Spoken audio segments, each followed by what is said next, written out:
Lizzie, if you can mention something about the late starting at the beginning. Sure.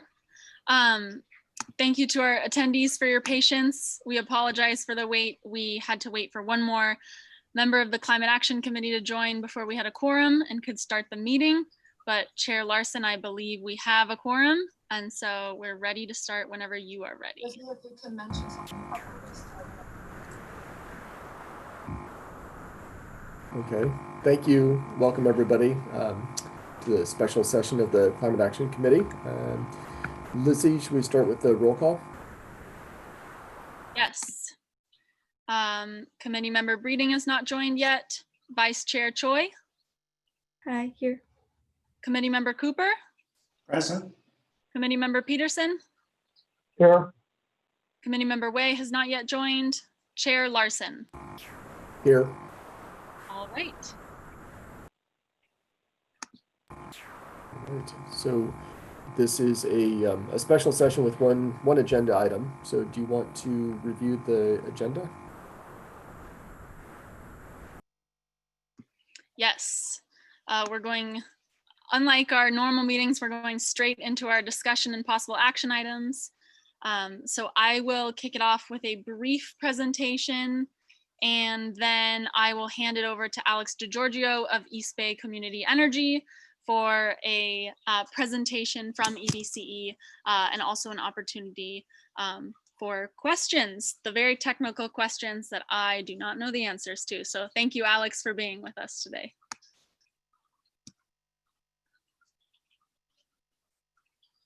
All right. So as we mentioned, welcome everyone to our special meeting of the Climate Action Committee to discuss changes to the East Bay Community Energy rates and power mix. Next slide, please. So a quick background on East Bay Community Energy in Albany. Albany joined East Bay Community Energy in November 2016 when the Albany City Council voted to join the Joint Powers Authority. City Council voted to enroll all accounts in Albany into Brilliant 100 option, which is 100% carbon free at price parity to PG&E's standard rates in March 2018. And then in November 2018 and June 2018, East Bay Community Energy started rolling out providing power, the 100% carbon-free price parity to PG&E Brilliant 100 power option to Albany residents and commercial customers and municipal customers. And on the left, as most of you have probably seen this image, it's taken right from our Climate Action and Adaptation Plan. It comes from our greenhouse gas emissions inventory forecast. And it estimates that in 2018, with the 100% carbon neutral electricity from EBCE, this is what our emissions profile looked like for the city of Albany. And that's the most recent emissions profile we have on file. Next slide, please. So as I mentioned, the city of Albany has a climate action and adaptation plan adopted in December 2019 by the city council. The main priorities of the climate action plan, without diving into the specific actions included within the plan, are carbon neutrality by 2045, reaching that by advancing active, shared, and electric transportation, electrifying new and existing buildings, facilitating a carbon-free economy, and accelerating resilience for all. And there's also an emphasis in the CAP that wherever possible, actions to address climate change, both mitigation and adaptation, should aim to provide these co-benefits, which are feasibility, leadership, greenhouse gas emissions reduction, public health, resilience, and of course, equity. Next slide, please. To dive a little bit deeper into equity and what sustainability means and how we defined it in our climate action plan. The climate action plan defines sustainability as the intersection of social equity, economic stability, and environmental quality, as you can see in the graphic to the right. So we want to make sure that whenever we're taking into considerations actions to advance climate action, we also want to think about how any decisions affect overall sustainability in the community. So we want to make sure that whenever we have discussions about Again, climate action, sustainability, we're taking into account the entire picture. I believe that's the end of my slide deck. Oh, no, we'll probably put this slide back up later, but just to remind the Climate Action Committee and any attendees of what we're here today to discuss, we would like the Climate Action Committee to discuss prioritization of potential EBC options. The potential options for 2021 and beyond are included in the table to the right in that first column. And we're asking the CAC to recommend to the council default products, potentially 1 to 2 options for each customer category. And the customer categories are residential, commercial, industrial, municipal, care, FERA, medical baseline. And quick background, care, medical baseline, and FERA customers, Alex, you may have to correct me later on this, but those are more low income or medical qualifying customers. And with that, I will kick it off to Alex DeGiorgio from East Bay Community Energy. Oh, you're on mute, Alex.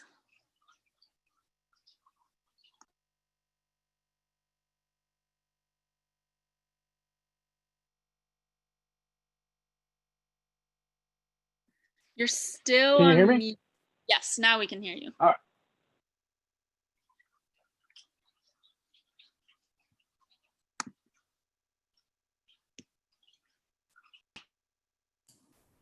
Alex, you're back on mute.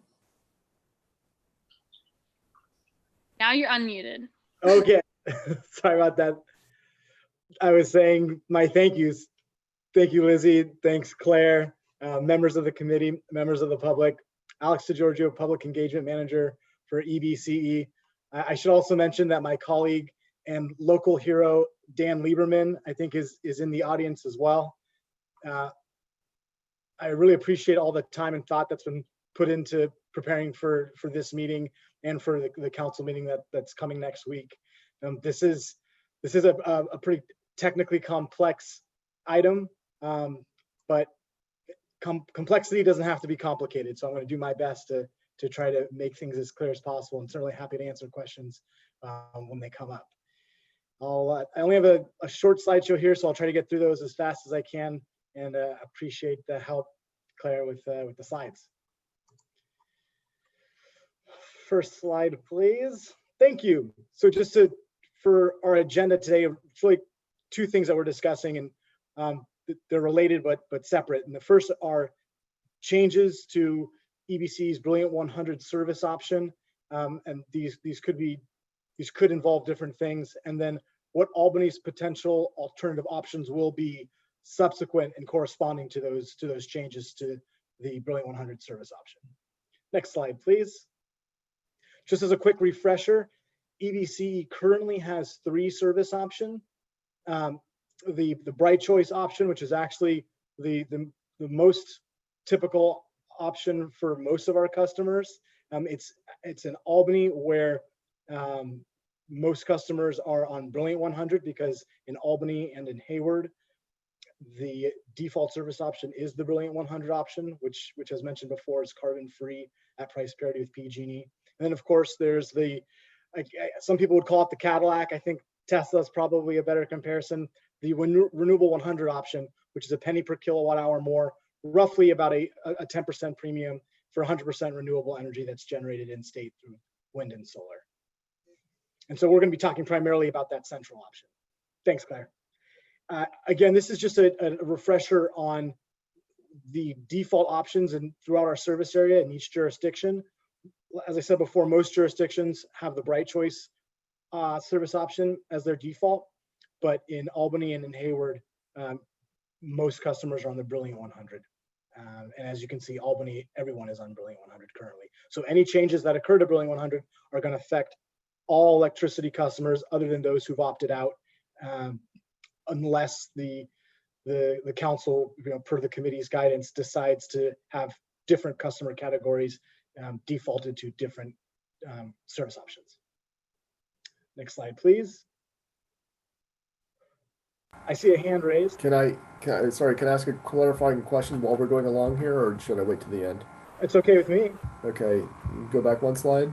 I thought I saw in Lizzie's memo that our that our care customers in Albany are on the Bright Choice. Is this Brilliant 100 correct that that's the default for the care residents? That's correct. Yes. So they're on Brilliant 100 unless they change. Yes. Okay.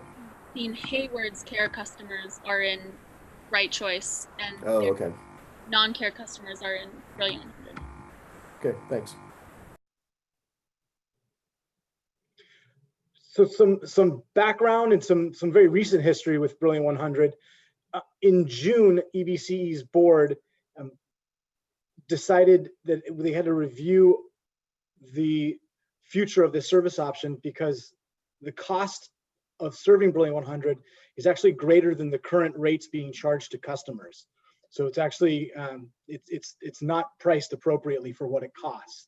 So the board decided in June that they're going to maintain the mix for Brilliant 100 as carbon free without any nuclear throughout the rest of the year. And they're going to maintain the cost parity to PG&E's rates, but they're now trying to decide, really among those three bullets at the bottom, do they increase the rate by 2 to 5% so that the rates being charged actually cover the cost of service, or do they discontinue the option altogether, in which case all customers on Brilliant 100 would have to be transitioned to a different option, currently right now either Bright Choice or Renewable 100. At our executive committee meeting last week, there was more talk about continuing with the status quo, which would in effect require that the Brilliant 100 rate be subsidized. That will still have to be determined by the board on whether or not they would want to continue with that and or for how long. Next slide, please. So setting aside the discussions about potentially subsidizing the rate, the three pathways that the board is considering at the moment are the first two that I mentioned. One, raising the rate 2 to 5%. So it would no longer be at price parity with PG&E, but it would still be carbon free. And that's without any nuclear energy in the mix. Close it entirely, in which case customers would have to be transitioned either up or down, or at the request of individual cities, there could be a third option if EBCE were to accept a nuclear allocation from PG&E.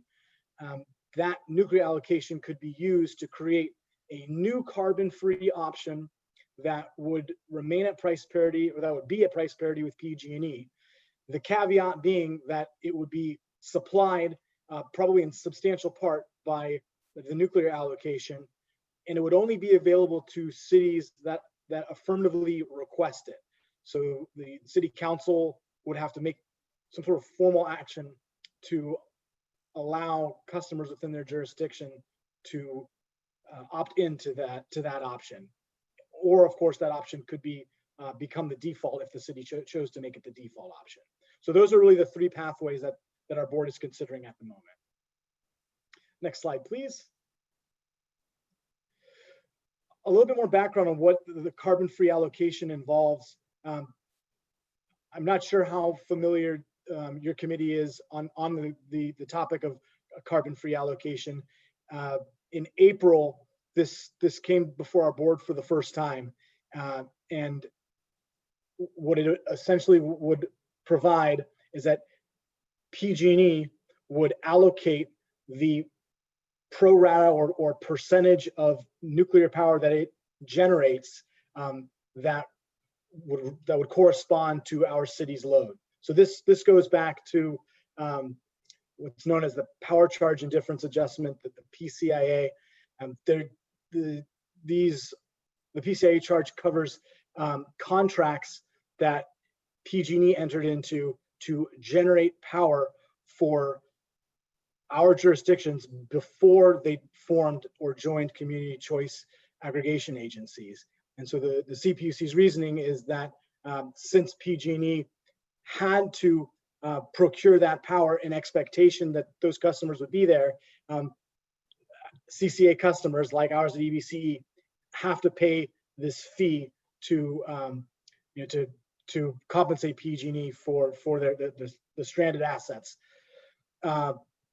In April, the board voted by a split vote to only accept a carbon-free allocation of hydroelectricity, but not nuclear power. Now, the PG&E has submitted an advice letter to the CPUC to offer another round of carbon-free allocations, both nuclear and large hydroelectric power, that would cover the years of 2021, 2022, and 2023. They've requested that the CPUC approve this by the end of October. We don't know what the size of the allocation would be, other than perhaps it would be similar size to the previous allocation, i.e. an annual amount of nuclear or hydropower. And to give us a little bit more background on this, part of the reason this came about was because EBCE and other CCAs were finding that it was difficult to procure large hydroelectric resources, even though we knew that PG&E has a large fleet of those resources. And the reasoning that our legal team and other CCA legal teams made was that since our customers are already paying for those resources through their PCIA charges, that we should have the option of being able to have access to those resources. So really this conversation began around hydroelectricity, not nuclear power. But when the decisions were made at PG to offer an allocation of carbon-free resources, they included nuclear along with the large hydroelectricity. Next slide, please.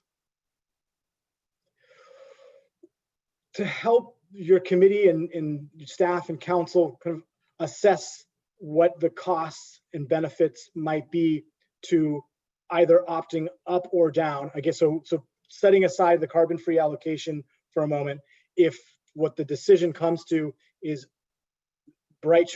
only Bright Choice and Renewable 100, so either opting down to Bright Choice or opting up to Renewable 100, we wanted to provide an estimate of what the savings would be with Bright Choice, both to the city's municipal electric accounts and then citywide, so an aggregation of all the accounts, commercial and residential.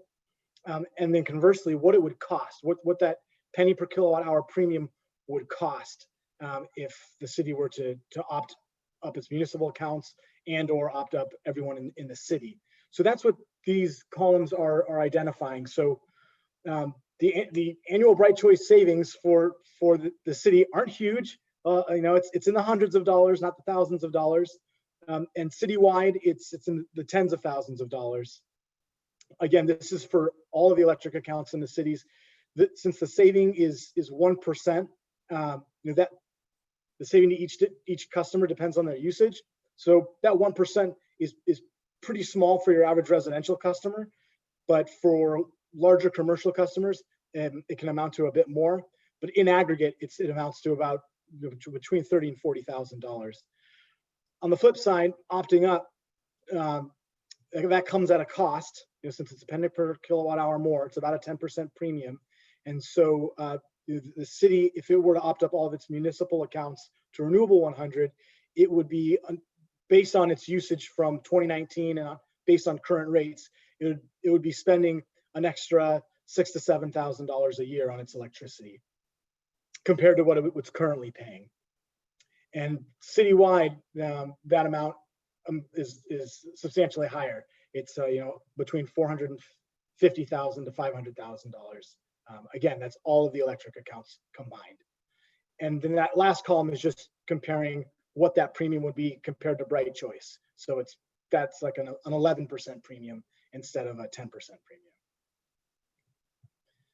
Next slide, please.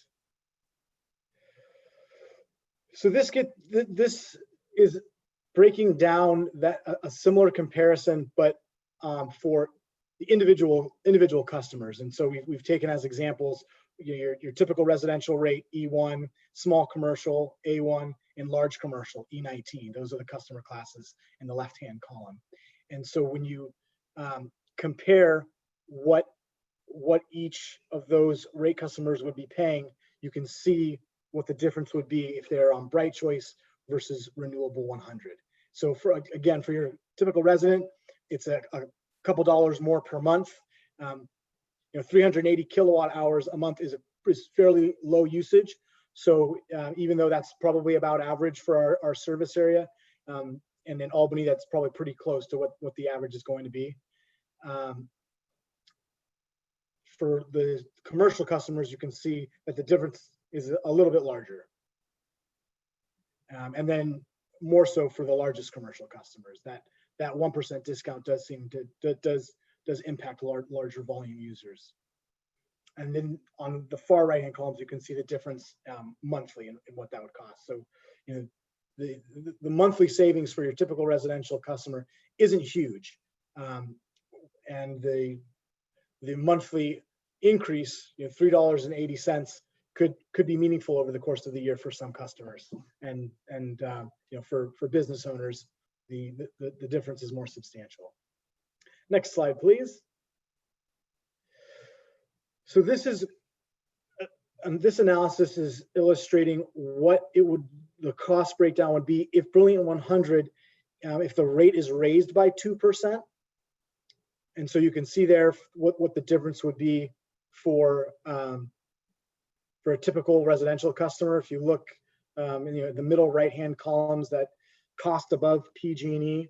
So you're with a 2% increase, typical residential customer is going to be paying less than $1 more per month, and you can see what it is for the commercial customers as well. Small commercial, it's going to be a little more than $5 more per month. Again, these are estimates based on historical usage and current rates. And then if you'll go to the next slide, please, Claire. This is a similar analysis, but this time it's if the Brilliant 100 rate increases by 5% instead of 2%. We don't yet know how much the rate is going to increase. We predict that it would have to be within that window, the window being 2 to 5%. But because this is all based in comparison to PG&E's rates, since this is the Brilliant 100 is priced at parity with PG&E, it depends on what PG&E's rates are. We won't know PG&E's rates until the end of the year. Usually their annual rate change goes into effect at the beginning of the year. Sometimes it's late. So that's why we have this window of 2 to 5%. Next slide, please. And yeah, this slide is explaining that in a bit more detail. That these estimates are based on PG&E's rate forecasts, but they won't be final until the end of the year. There's also uncertainty around the carbon-free allocation. Other factors also go into this. The PCIA could increase. So there are different variables that go into any of these comparisons, but 2 to 5% based on the forecast is a safe assumption that that's the amount Brilliant 100 would need to increase in order to cover costs. Next slide, please. There we have it. So I'm guessing that probably created more questions than it answered, so I'd be happy to answer more questions if I can.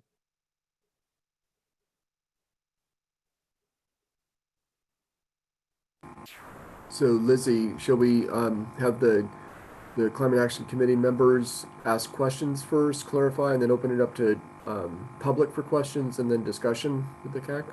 Yes, we'll Okay. do committee questions and then public comment and then discussion. Okay, sounds good. Any questions? Tom? Yeah. Hi. Is this going to be something that is reviewed every year, or if we approve this, or the city approves this, this continues to 2023?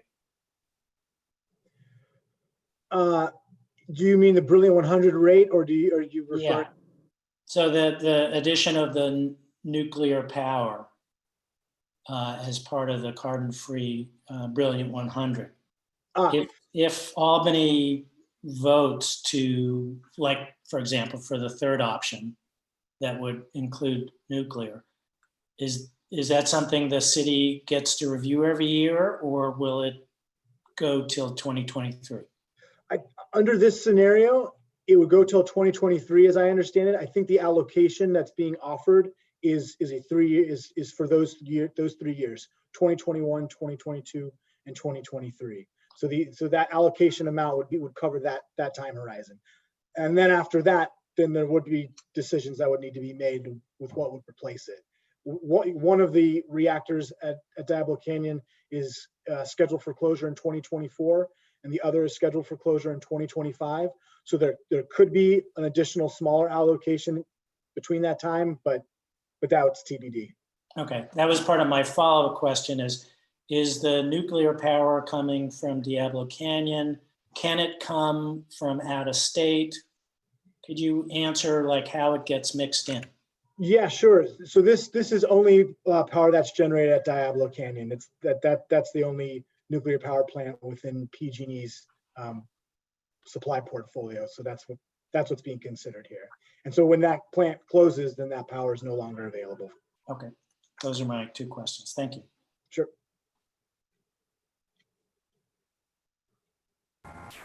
Yeah, Nick?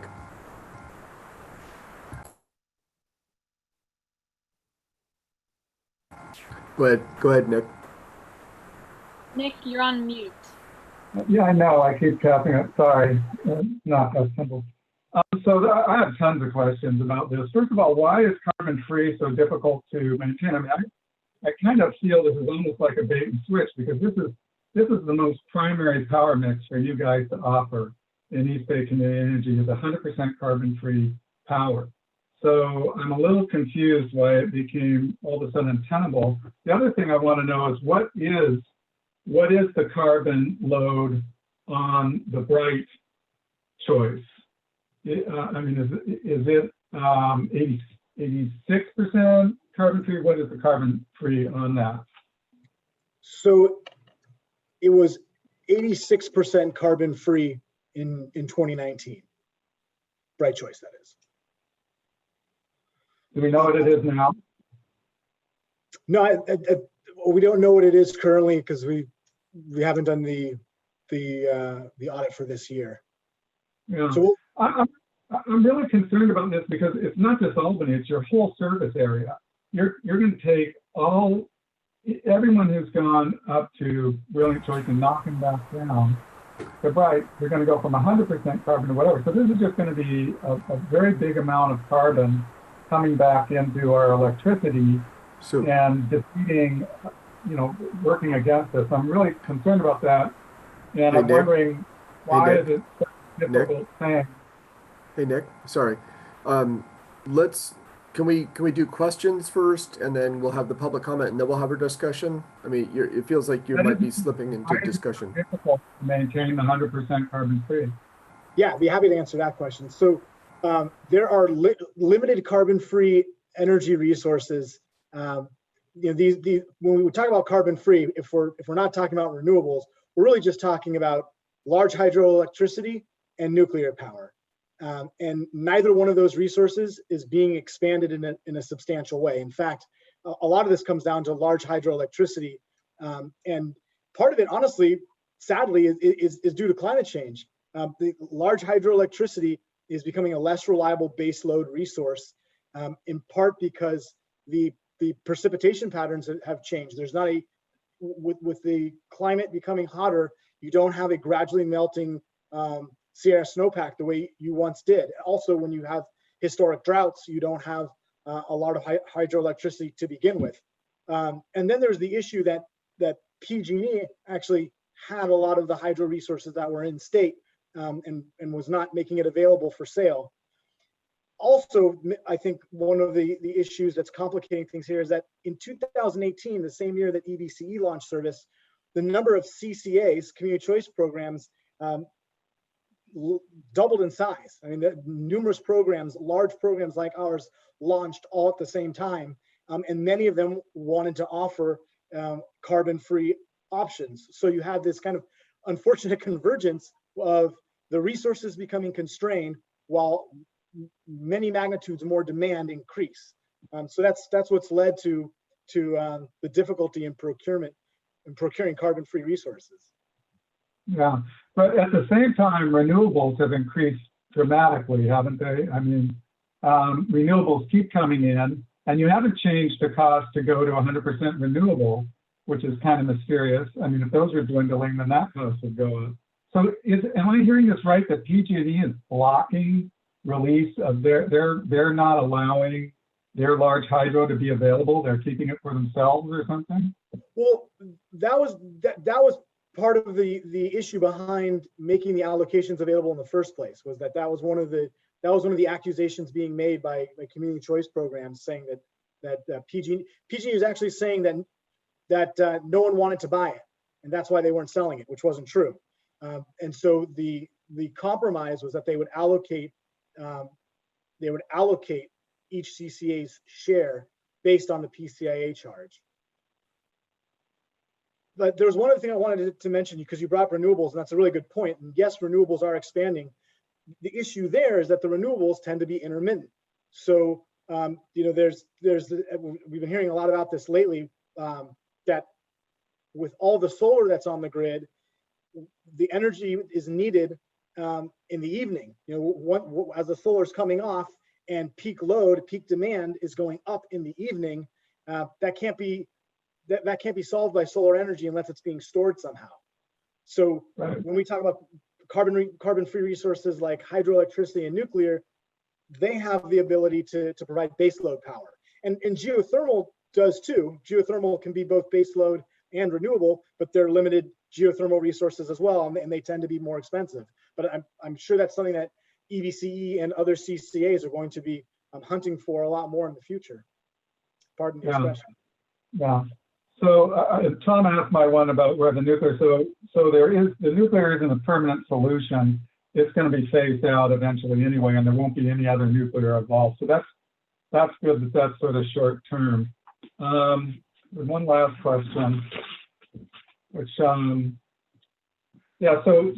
just thinking about this, if more people do, I mean, if EBCE looks at getting larger amounts to opt up, is it possible then that because we would be buying larger quantities of renewable, we could get better pricing and that we could lower the 1 penny a kilowatt hour price? I wouldn't expect that at this stage. That could be possible in the future, but I think the expectation and the estimates that we've run at this point anticipate that penny per kilowatt hour premium will remain in place. Over the long term, I think you're right that hopefully we can bring that down, but for now it's going to come at that premium. Okay.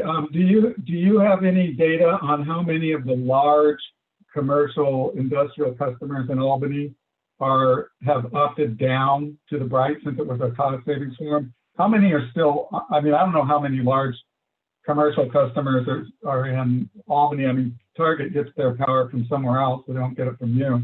But of the large ones, do we know how many, or even of all the commercial customers, how many stayed at the Bright or the Brilliant, and how many opted down to save money? We do have access to that data. We can only share it in kind of general terms for purposes of customer confidentiality. I don't have those numbers right in front of me now, but I do believe that most of the commercial customers in Albany have stuck with Brilliant 100. The opt-down and opt-out rates are pretty low, but I don't have those exact figures, and I'd have to be careful with what I would disclose because I wouldn't want to disclose anything confidential. Yeah, no, I wouldn't expect you to. All I wanted was a percentage of total. So, okay, thank you. Sure.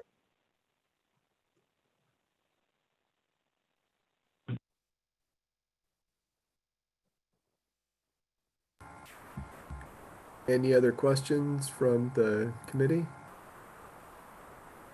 Can't see everybody at once. Okay. I guess my question was going to be about the hydro. I think you talked about that already. So it sounded like so nuclear has to be part of the mix because that's what's being offered as a supplementary amount of energy that's carbon free. It's not like a choice that you've made to acquire nuclear. It's because that's what's being offered, and there's not enough hydro to fill it out, right?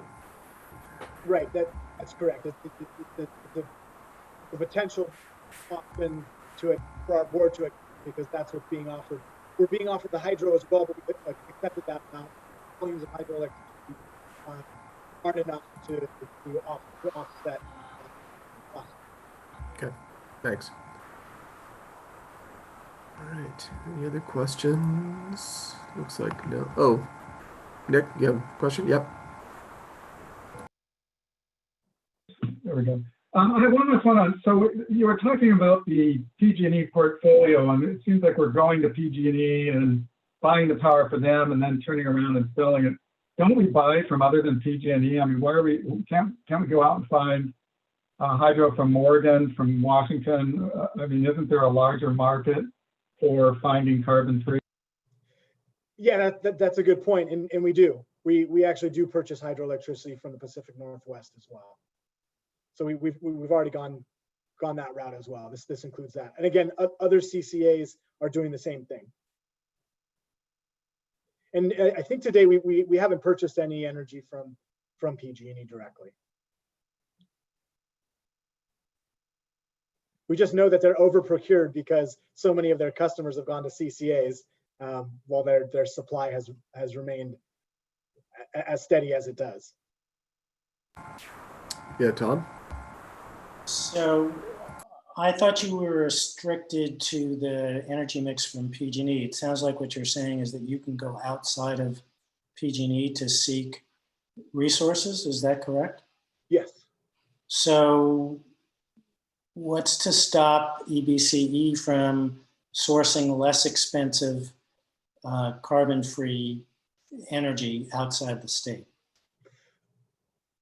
The price.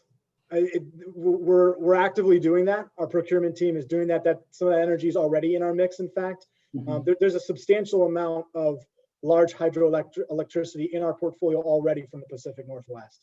So conceivably, you could also add nuclear to that mix after Diablo Canyon closes, correct? I guess conceivably, I don't think our board would do that. And I don't think our communities or our customers would want that. But I guess would that be a possibility? I presume so. Yeah. Okay. Thanks for the clarification.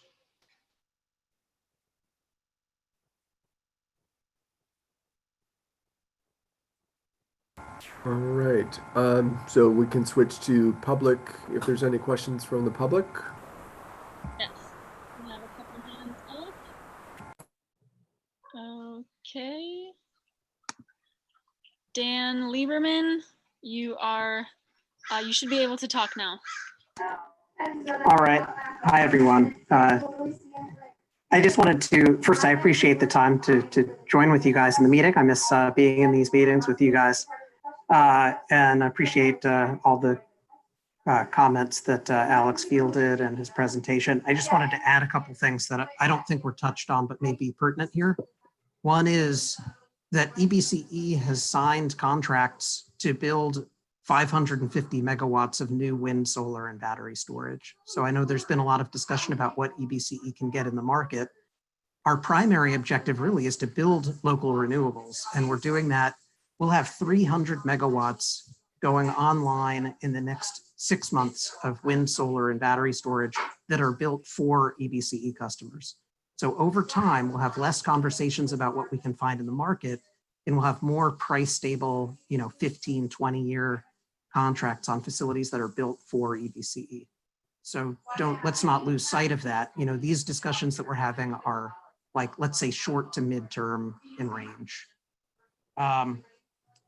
Another is that Bright Choice is very clean. I just want to point out that the marginal carbon savings is not great. If you think about Bright Choice in terms of its carbon intensity per megawatt hour, it's about 1/10 of the national average.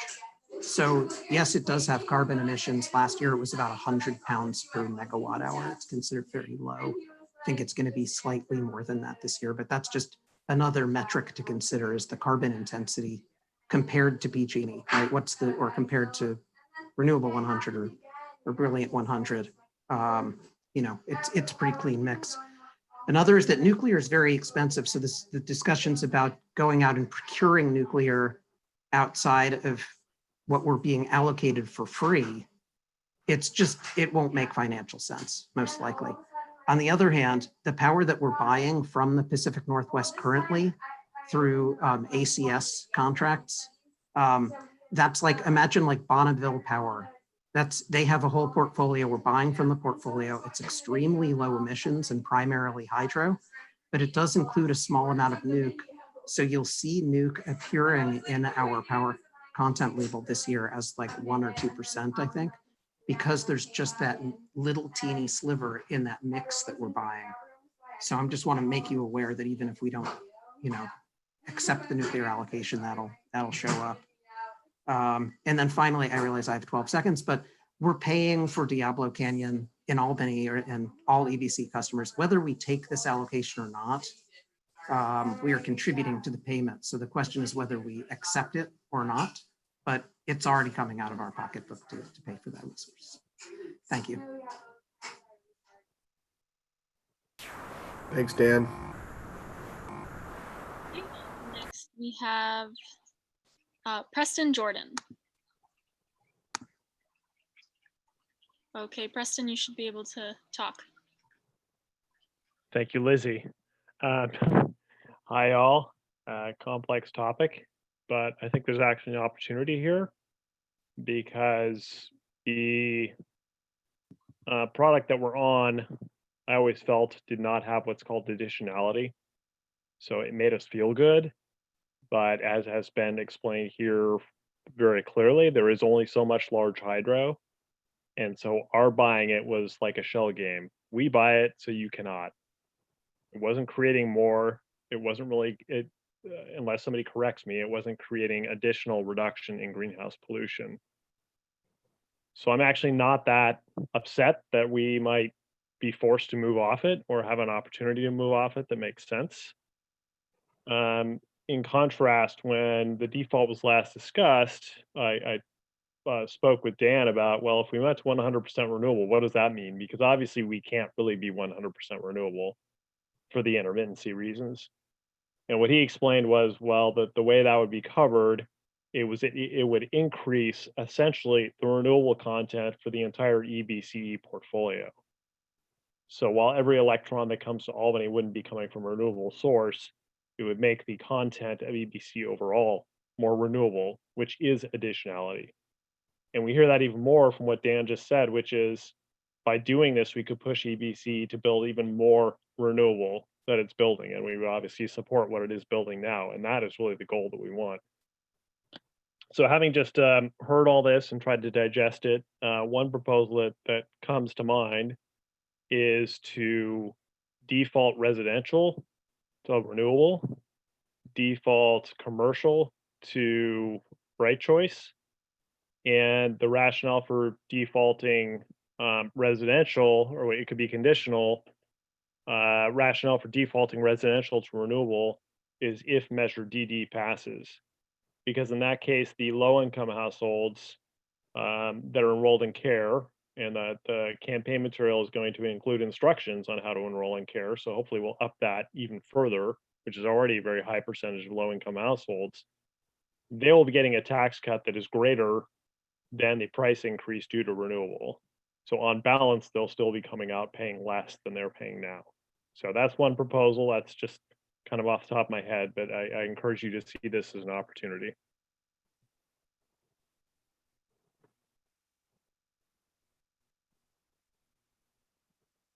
Okay. Thanks, Preston.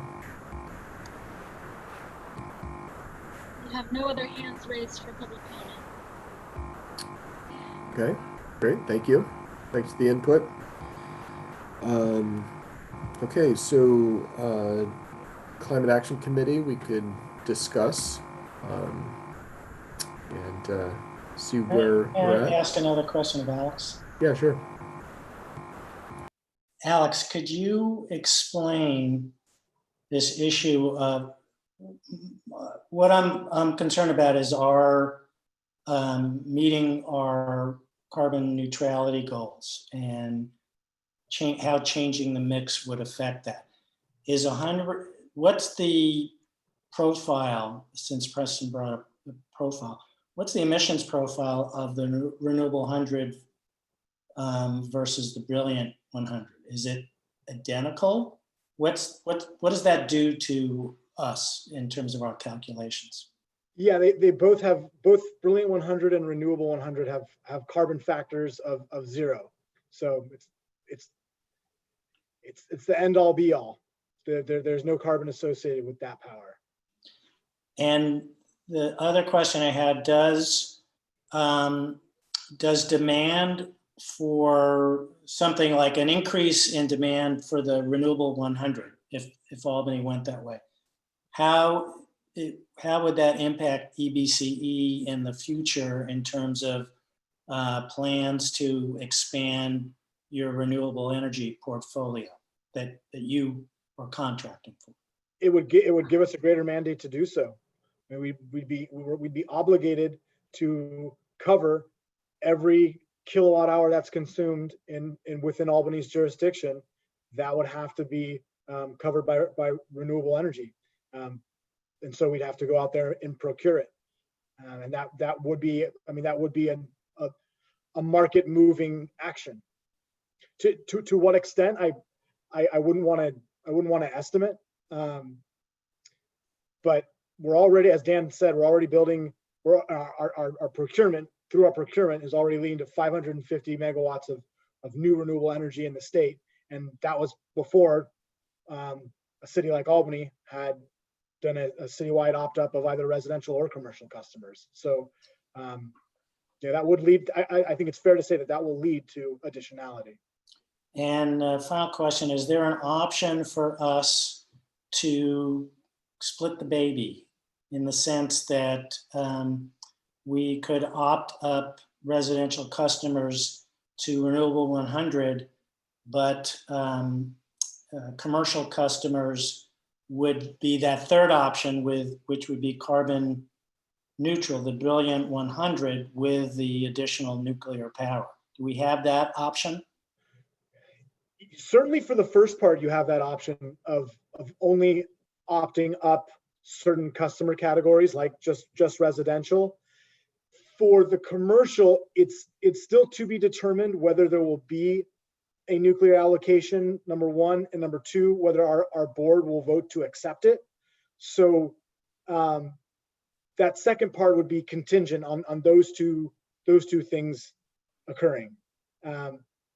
So what could happen is that if you decide, if the recommendation were to be to opt up all residential customers, but not commercial customers, if there isn't that third route, if there isn't that carbon-free route, then the commercial customers would probably have to go to Bright Choice. But there is also the possibility that what the board will decide to do is to just simply raise the rate of Brilliant 100 as it is. So no nuclear allocation. Let's say it doesn't happen, or it's not accepted, and the outcome is that our board decides to raise the rate 2 to 5%. Then you have a scenario in which residential customers have been opted up to Renewable 100, and commercial customers could remain in Brilliant 100, but they'd be paying a little bit more than they would be with PG&E. Right, but okay. So if they stayed in Brilliant 100, can we propose something like that? Or are you saying there's this, we can only decide what we want, the entire portfolio? We can't split residential from business, from commercial? No, you can. I mean, you can make whatever recommendation you'd like as far as which customer categories should go in which service options. So you could just focus on the care customers being in the cheapest option, the way I believe Hayward did, while keeping residential and commercial customers in more expensive options. One thing I want to say though, that if commercial customers, or honestly, if any customers are enrolled in a more expensive option, you do have to ask yourself, to what extent is that going to lead to opt-outs? Because people do have the, under this plan, people can opt out, and if they opt out, then they're returning to PG&E's energy supply, which most recently was reported to be 44% nuclear. Now, our opt-out rate is really low, and I think especially in a community like Albany, it could probably absorb a certain level of cost increase. But I wouldn't want to guess. I'm sure you have a better sense of how much of an increase your community would absorb than I do. Okay, thanks, Alex. Sure. I guess I just wanted to clarify, maybe for Alex and Lizzie, so it sounds like there's still some ambiguity about what's going to happen with Brilliant 100.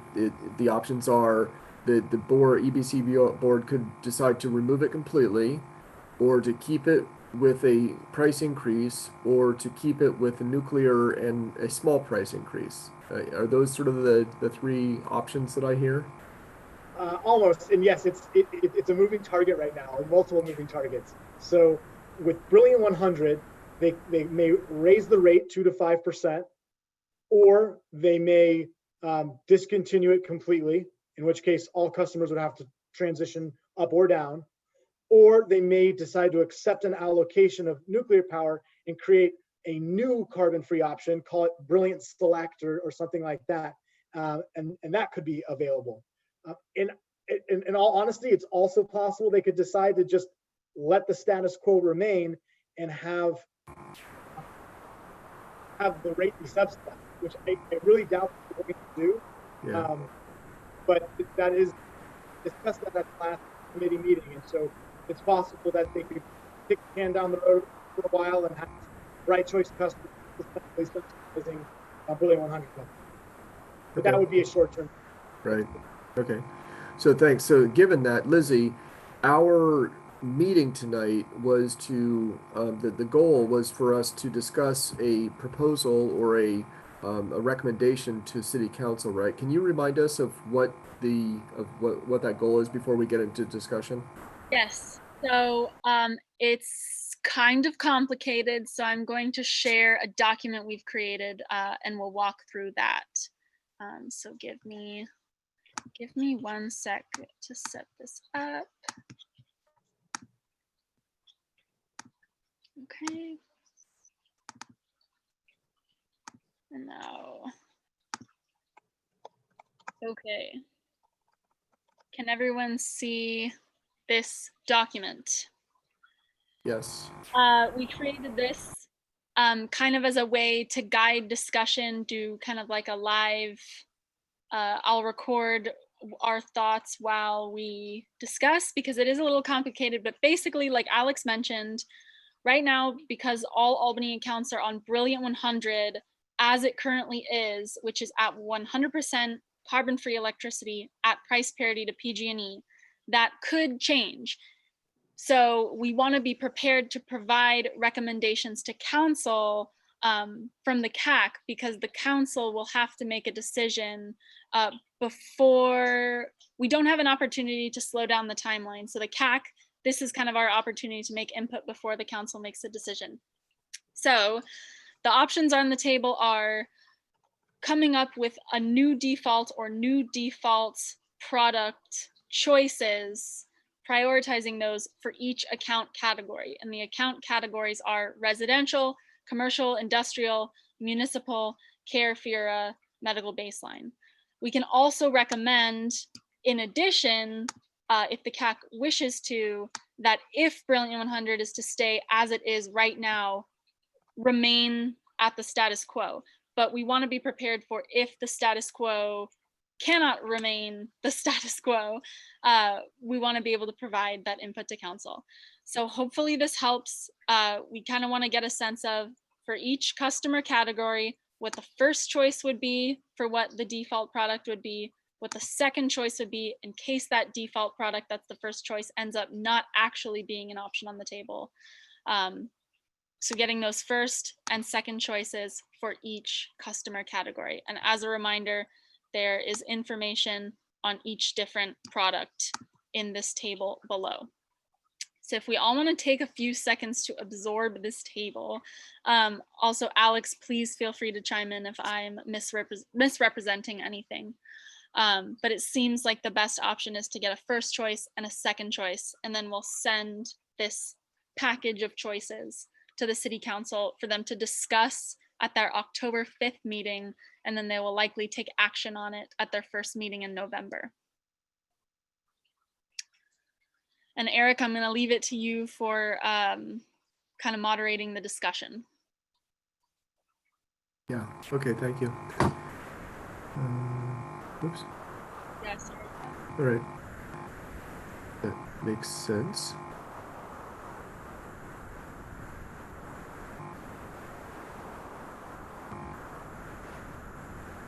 Just as a suggestion, we could start by addressing this question first, just because that's basically asking if Brilliant 100 is to remain at price parity, 100% carbon free, but exactly as it is now, would one of the recommendations then be to council to keep it as is? Okay.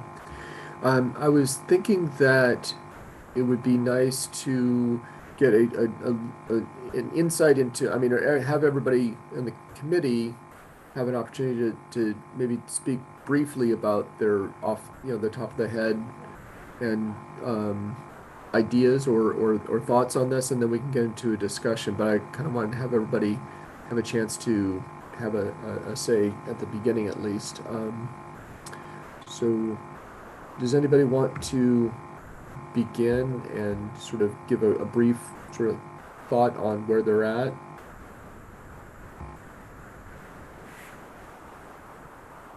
Okay, Nick, yep, you want to start us off? Yeah, sure. So again, I think I have a few more questions about, so the nuclear option, so to speak. I heard that I can't get this on. I heard that was same as PG&E, at least that's what it says on this table. So, but that's been requested by a few other cities, but it hasn't been fully realized yet. Is that right? Yeah. Okay. So I kind of like what Preston said, that there's an opportunity here. I was also sort of hoping there would be a way, and it gets complicated, but a way to not just foist this on people, but somehow present it as an opportunity. And I kind of liked having the nuclear option in there because it gave us a way to just say, look, you're still carbon free, but now there's nuclear in it. So if you want to get the nuclear out, you can opt up to 100% renewable, or if not, go the other way. And I would definitely be for, just letting the commercial fall, especially since they've experienced quite a bit with COVID and everything, is just give them a little relief and just let them fall to the bright choice. I think Dan did point out that it's actually not a terrible mix. It'd be nice if it was a little bit better, and maybe there's an opportunity to make that better. So that's sort of my thoughts right now off the top of my head. All right, thanks. Can't see everybody at once here. Sarah or Tom, you have any thoughts? For sure.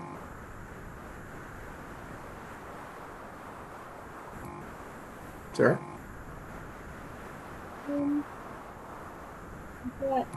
The commercial or industrial I would suggest going with the Brilliant 100 with the increase rate, just because I feel like if we impose the renewable 100 on them, there'd be like a higher chance of them opting out of it and possibly just citing or choosing the option with less like that, the cheaper option. So it would just be our best bet to go with the Brilliant 100 so that the price isn't too high that they would want to switch out of that. Okay, thanks. Tom? Yeah, I'm leaning towards this this third option, the new option where we allow the PG&E mix of the nuclear, which would maintain the price parity. I don't think this is a time to be imposing an increased cost on anybody, businesses or residential. So if the $1,100,000,000 option can include nuclear for the next 2-3 years to keep the price the same, I think that's what I would support. I'm concerned about anything that, even if it's small, would impact the overall emissions profile. So I think that would, so the second choice would be if that third option is not available, the $1,100,000 with the nuclear, then my second choice would be the renewable 100 for residential, because it sounded like that was about a $20 annual increase, and the bright choice for commercial. Kind of hard since we don't know exactly what's going to happen. There's several different things that could take place. So yeah, I think we should present more than one thing. Yeah. It sounds like that third option that we discussed may or may not be approved by EBCE board. Did I understand you, Tom, that your second choice for residential would be to jump up to renewable 100? Yeah. Rather than staying with Brilliant 100 at a small price increase? It sounded like, and maybe I wrote this down wrong, that we're talking about a $20 annual increase to if we moved residential up to renewable 100, and the increase, the 2 to 5% increase, is like, I think it was like $11 or $12. So not a big difference in terms of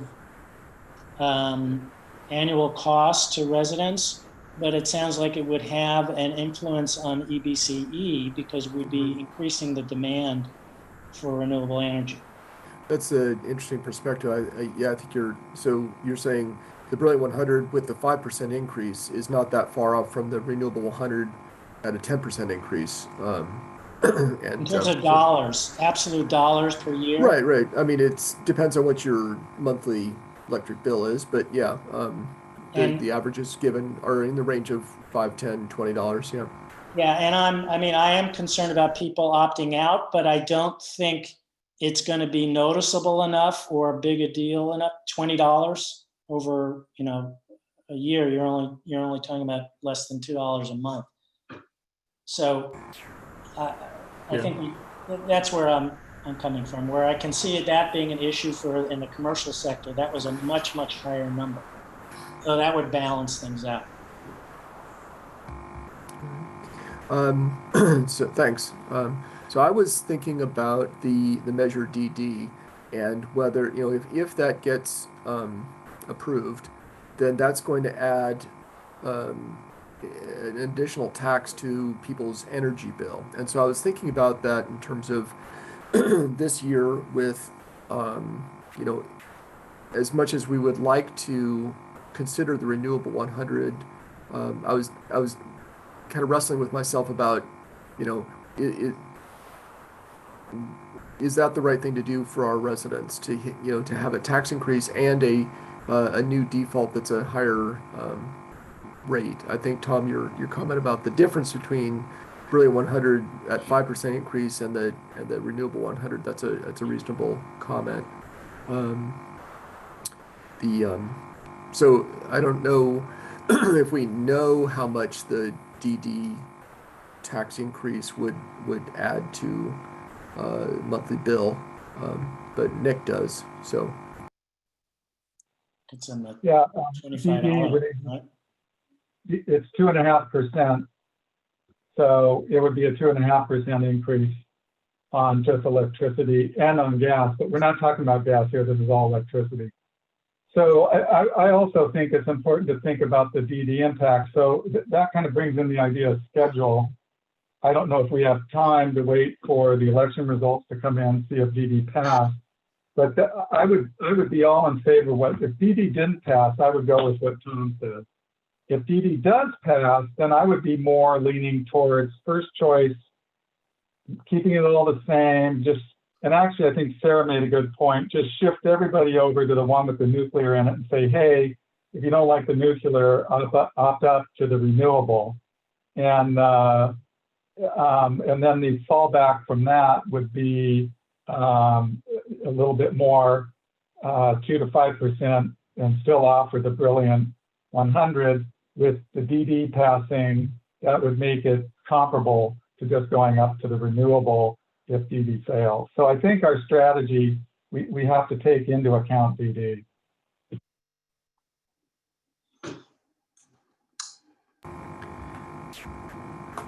I can't see Sarah on the screen at the same time as everybody else. So, sorry. Any Tom or Sarah? Got any other thoughts there?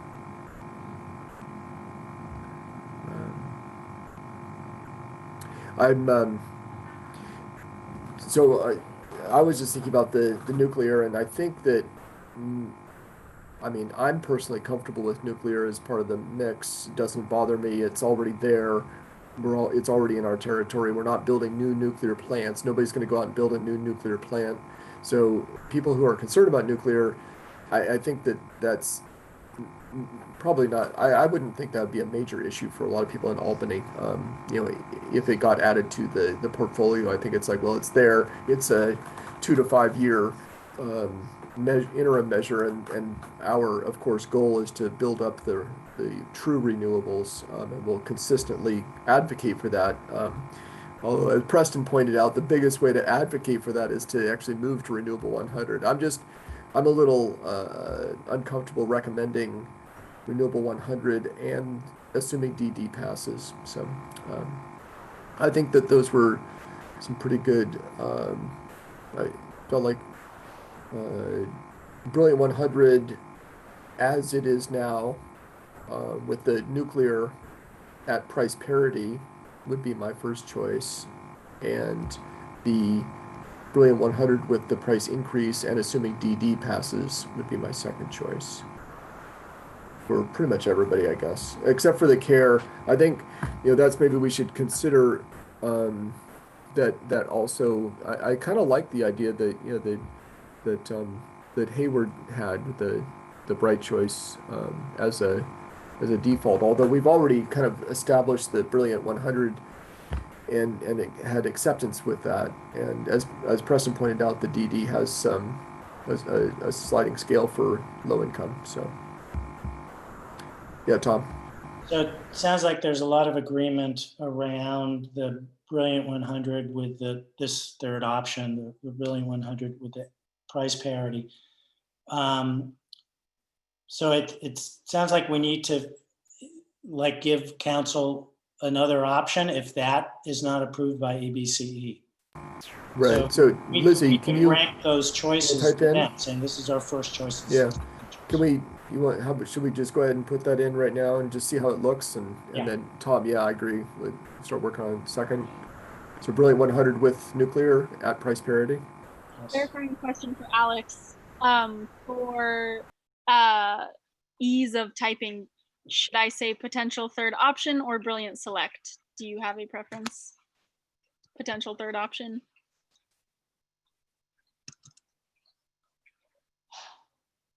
Oh, Alex, you're muted. Sorry about that. Yeah, maybe say potential third option / nuclear allocation. Mm-hmm. Thank you. And just to clarify from the CAC, I'm putting potential third option nuclear allocation across the board for all customers as the first choice. Yeah, that's my vote. Again, my saying is that the way to go if DD passes?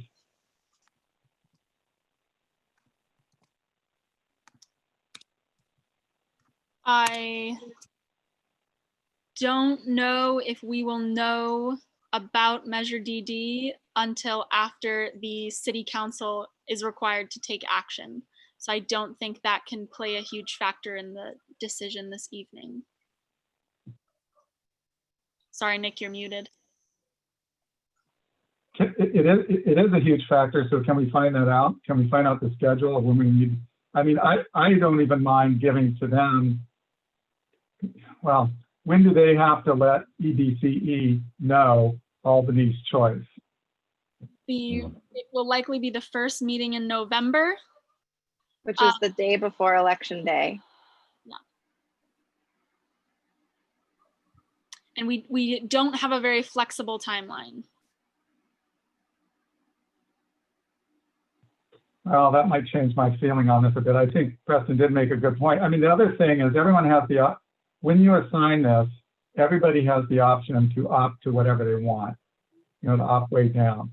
So why we were so successful when we first went with East Bay Community Energy was we opted everybody in at Brilliant, and only about 4 or 5% opted out or down, whatever. And some people did opt up. So there's an opportunity here, like Preston said, to just put everybody in the higher one and then see what they do. And if they really think it's a financial issue, they'll opt down. So the concern would be whether you had, whether opting them up they're gonna stay there and that's gonna be great, or whether the majority of people are gonna opt down to something less, which was the Bright. So I think we should think about that a bit. So Nick, what about, are you saying maybe as a second option in residential, let's just try this, the Renewable 100 if DD does not pass? Well, no, I was just told DD isn't an issue because we're not going to know until the city council has already told DD. True. That's off the table. Since we don't get to do that, changes my thinking a little bit. And it might be go for the best we can from a sustainability point of view. If you're worried that you're putting a financial burden on people, well, hell, they'll just opt down. So don't worry about that. I mean, that's, people are perfectly capable of making decisions about what they're paying for. So it's maybe the one opportunity we have to drive as many people to renewable and support that as possible. And I wouldn't downrate that around a concern of putting a financial burden on people. I was also thinking about that, as a climate action committee, should we be advocating for what's best for the climate and let the city council worry about agonizing over whether it's, financially equitable in our community? But I can't separate them myself. So I don't know. So what I'm thinking, what I'm looking at is, I think residential, the second option would be residential at Renewable 100, and then the rest, the commercial and municipal being Bright Choice. Because I don't think council would approve that kind of an increase on the commercial sector. And from what we saw, a large commercial could be $14,000 hit, which that is a lot of money. Yeah. For those businesses. Yeah. I don't think we should be doing something like that. And then that goes back to your smart comment about if there is no nuclear option, then that's Brilliant 100 at a 2 to 5% increase, and we may as well then take the opportunity to go to Renewable 100 at the 10%. So I think that makes sense. You could have commercial and municipal entities opt out of EBCE rather than opt down. Yeah, right. Down choose, and that's my concern. Right. Good point. No, I understand that. Sarah, did you have your hand up? Okay. Yeah, Nick? Yeah, no, I agree with Tom. I think that's a really valid point. So I think what we're saying, so the residential would, for the second, our second choice would be the renewable 100. Yeah. And then think commercial there's- municipal is bright Yeah. choice. Right, and the other, Well, do we you know, need to put municipal a bright choice? I guess Municipal so. covers the city of Albany. Yes. Yeah, I mean, they're in the same boat. They got no money, Right. right? Right. Less money, probably. Okay. And then care is bright choice, second option. Well, yeah, no, they're, they could stay, they could do the renewable on 100. I think what, I don't think so. the point that was mentioned earlier with the tax credit, they actually save money. Yeah, Is that but what I heard? again, we don't know DD's outcome. Yeah. So I well, guess, you could start, this could be linked with a campaign to make sure that people that get care are signed up in it. If you're on the care program for reduced power, does that reduce the cost of the, if someone's on the care program and opts for renewable, they get the 1 cent per kilowatt hour added on to their care cost. Is that right? I think Alex might know the answer to that better than I do. If you want to repeat the question, maybe. Yeah, I'm just, it seems to me if you're in the care program, you're trying to get the cheapest rate possible. So I doubt anybody in care ever opts up to renewable, but maybe they do because they want to help out with that. I'm just wondering if you're on care funds and you say I opt up to renewable, all it does is add the 1 cent per kilowatt hour, right? Oh, okay. Yeah, that's correct. They still have their care rates. Yep. Yep. but our default that if Brilliant 100 is more expensive or not a choice, I would prefer to default the care to bright choice. You know how many people that is? And what impact that is? I've heard like about 600 to 1,000 accounts. That's a lot. Yeah, it is. Were you asking Alex or Alex, do you know? Yeah, Alex or city staff. Yeah, I'm sorry, I don't know off the top of my head how many care customers there are in Albany. I can try and look right now for you while you continue discussing it, but I'm not sure I'll be able to come up with the number. I just don't understand how would we justify putting care into Brilliant, I mean to Renewable 100? Right, people that are struggling financially or it's disability about, shouldn't be paying on. sorry, excuse me, it's about 700 customers on care. Fair enough. So I would say 700. bright choice. So the 1 cent per kilowatt hour is a 10% increase over the PG&E cost, but the 1% an hour is a wet increase over the care cost.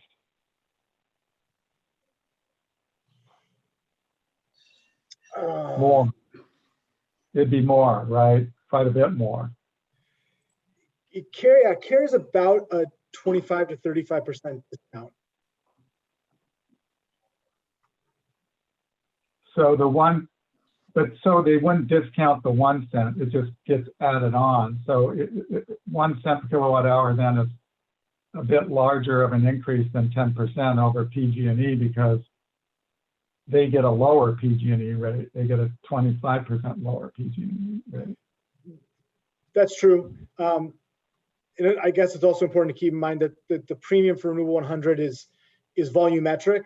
So the more energy people use, the larger the percent becomes, and typically care customers are not large volume users. Yeah. Well, I'm okay with that. Do we really? So the bright choice on the what I get a little worried about is residential customers saying, well, look at this, they let the commercial slip out, municipal let themselves off the hook, and we're being stuck with everything. So why couldn't municipal make the stretch to cover that? Are you talking about municipal taking renewable 100? Is municipal schools? No, Alex, I can look to you for that, but I'm pretty sure municipal is just our city facilities, which are actually using less electricity right now. And Alex, can you confirm, you did an analysis of how much it would cost the city to opt up or opt down? I think that might be in the memo. It's in our Yeah. staff, but not the memo. But yeah, Alex has it. I think it's in the slides if we want to. Yeah, it is in the slides. And to answer the original question, yeah, municipal accounts for our purposes only refer to city accounts, not school districts or other agencies, just the city. So school would be in commercial. Right. Well, So- I would I- argue for the city doing the renewable 100 along Yeah. with the residents as being an important role model aspect. I That think the is same what- thing. Yeah. That was what was talked about a couple years ago. Council seemed to have interest in that option. Obviously, it's up to them, but they did have interest in that option a couple years ago when we enrolled originally, and it wasn't actually available yet. And so they opted into the Brilliant 100 as we were waiting for Renewable 100. So it's Yeah. at least worth mentioning. The cost looks like it's A little less there's than a premium. 7,000. Yeah. Sorry, what? The cost for the municipal accounts to opt up would be between $6,500 to $7,000 a year, more. Than what we're paying now. If Yeah, we're that would be- using electricity like we were when we did the Right, which is- calculation. 2019, yeah. Yeah. Yeah, I agree with you, Nick. The renewable 100 for municipal as a second choice would be my vote. Tom, Sarah? I'm just concerned about the city incurring any additional costs at this point when. They can take it out of the police budget. Say that again? They can take it out of the police budget that didn't use 2 million that was allocated to them. It's only a few $1,000s, Tom. And they're probably not going to spend that much more because they're using less power anyway. Okay, Yeah, I agree. okay. And then Sarah? Sorry. I agree. And then the care, the bright choice for that one. Yeah. One little thing I wanted to mention is I think it's really good that we have the potential third option, nuclear, as our number one, because it sounds like EBCE is going to want to hear who's interested in that. And if Albany says they're interested in it, that's going to push it and make it more real. Is that right? Okay. Yeah, that would convey that. Okay. I think that's good. I was wondering if we could capture Tom's comment about the reasoning for the renewable 100 on the residential. I thought that was, that was a good thought process. And could we pass that along to City Council that, if the nuclear option, price parity is not available, then we see Brilliant 100 going up by as much as 5%, which is, then you're talking about the difference between 5 and 10%. Let's use that to get the benefit of renewable 100 for residential. Something like that. Pass that along to the City Council. Because it's not that much more. Yeah. Can we bring that kind of supplemental information to them? Yeah, I can include that as a part of the recommendation. One more piece of this recommendation I just want to make sure we don't miss, because I'm not sure the committee's discussed it yet.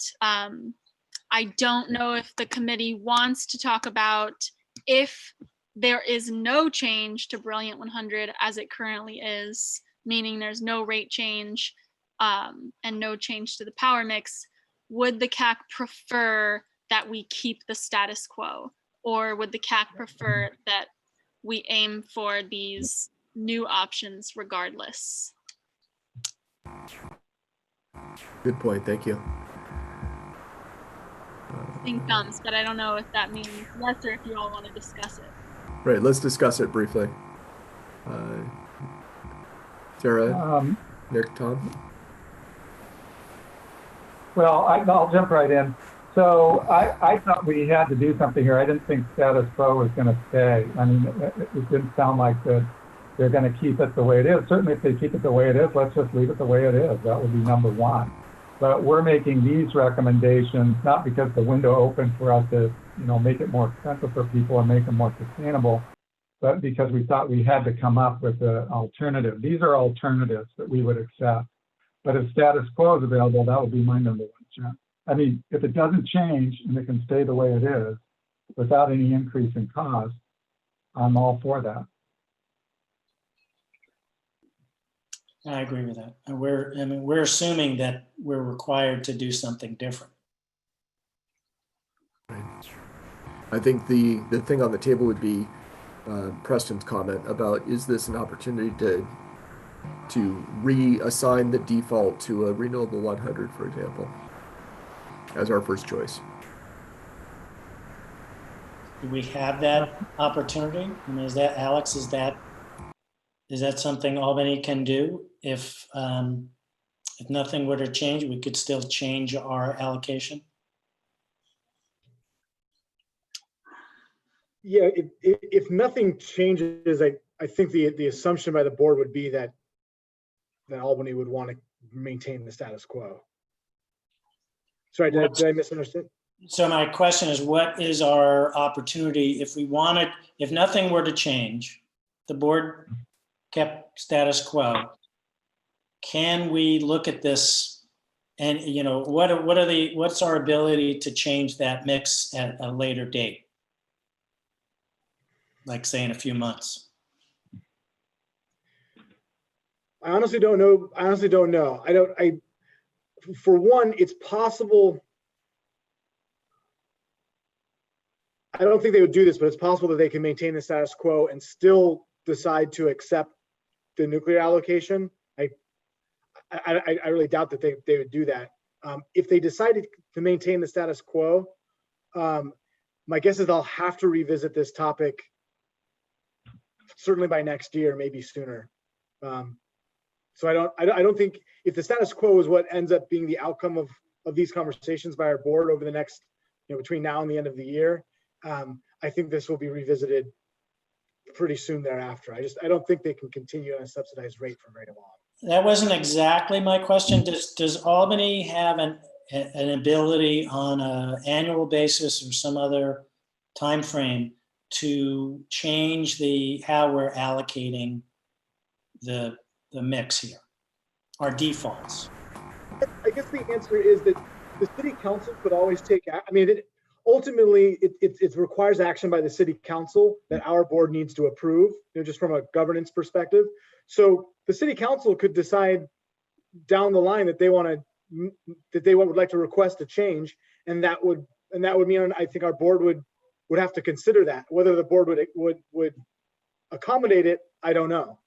I think they'd be inclined to, but I can't speak for them in that regard. So I think that there could be an opportunity to revisit this if the city wanted to. I don't know what the outcome of that would be. Okay. Well, it sounded like we were. Oh, go ahead, Nick.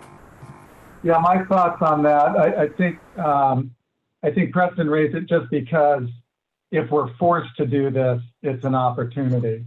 But if we're not forced to do it, this is not the opportunity to do it. I think that, and in fact, I don't think we could, if it wasn't required to make the choice, I don't think there's any way we would get the city council to agree to make the changes to more cost or the more expensive system at this point in time. If there isn't a reason that it's mandatory to do something, they're not going to, of their own political will, vote this through just on ethics of making the right climate decision or whatever, because it's just too complicated a time right now financially. I agree. I just wanted to, voice that other alternative. But yeah, I agree. I think it sounds like we're all sort of agreed that if the Brilliant 100 as it is now is still available, we'll stay with that. So, Lizzie, that was your question, right? I mean, that was what we wanted to resolve on that point, right, Lizzie? Yeah. Okay.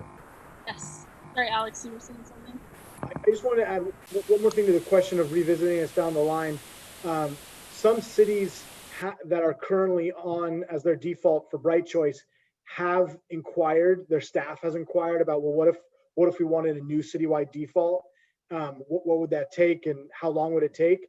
And the response from EBCE has been, we would need about a 6-month runway to be able to opt up an entire city. So if a city council said, we want the entire city's default to be renewable 100, it would take EBCE about 6 months to be able to turn that around. Just for context. Would that mean that the current, what would you do if they decided, well, we can't sustain Brilliant 100 anymore? What would you do? And if it takes 6 months, you would just wait, you would just honor that for the 6 months. Right. Okay. If I understand your question, what would happen during that 6 months? Well, I'm just hearing that come the first of the year, they have to decide because they're losing money and they don't want it. Right. Yeah, I'm talking separately from discussions about Brilliant 100. I just mean that there are some cities that are on Bright Choice that have asked about opting up.